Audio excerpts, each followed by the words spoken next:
இன்றைய வசனம் தியானத்தின் தலைப்பு கர்த்தருடைய ஆவியானவர் கொடியேற்றுவார்.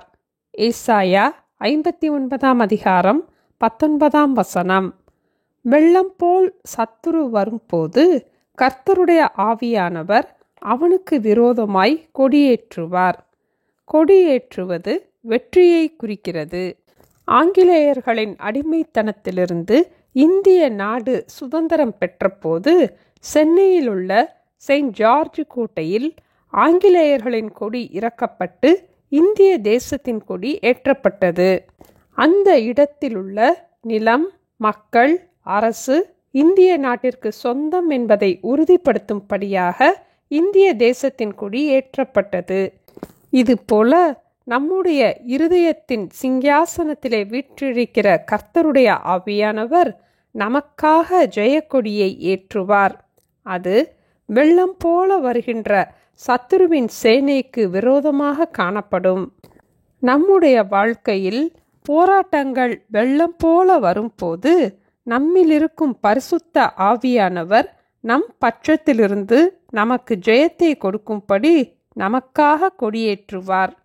நம்முடைய வாழ்க்கையை ஆண்டவருடைய கட்டுப்பாட்டிற்குள் அர்ப்பணிப்போம்.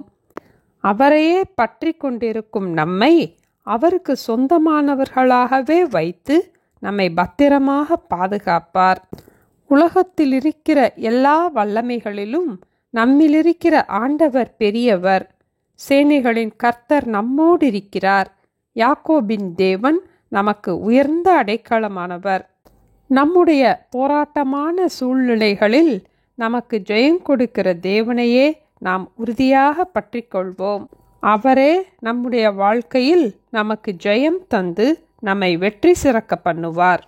கிறிஸ்துவுக்குள் எப்பொழுதும் எங்களை வெற்றி சிறக்க பண்ணுகிற தேவனுக்கு ஸ்தோத்திரம் என்று 2 கொரிந்தியர் 2 அதிகாரம் 14 வசனத்தில் பவுல் கூறினார்.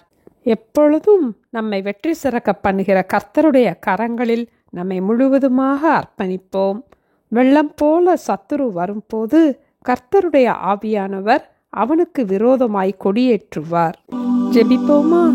எங்களை நேசிக்கிற எங்கள் அன்பின் ஆண்டவரே, வெள்ளம் போல போராட்டமான சூழ்நிலைகளை எங்களுடைய வாழ்க்கையிலே, எங்களுடைய மனதிலே நாங்கள் எதிர்கொள்ளும் போது நாங்கள் சோர்ந்து போகாமல் எங்களுக்காக ஜெயக்கொடியை ஏற்றுகிற கர்த்தருடைய ஆவியானவர் எங்களோடு இருப்பதை நாங்கள் விசுவாசிக்க எங்களுக்கு கற்றுத்தாங்கப்பா.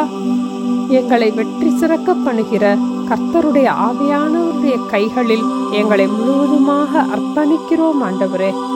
ஒவ்வொரு நாளும் எங்களை வழிநடத்துகின்ற தேவனுடைய பாதுகாப்பையும் தேவனுடைய இனிய பிரசன்னத்தையும் எங்களுடைய வாழ்க்கையிலே நாங்கள் உணர எங்களுக்கு அனுக்கிரகம் பண்ண வேண்டுமாய் இயேசுவின் நாமத்தில் ஜெபிக்கிறோம் பிதாவே.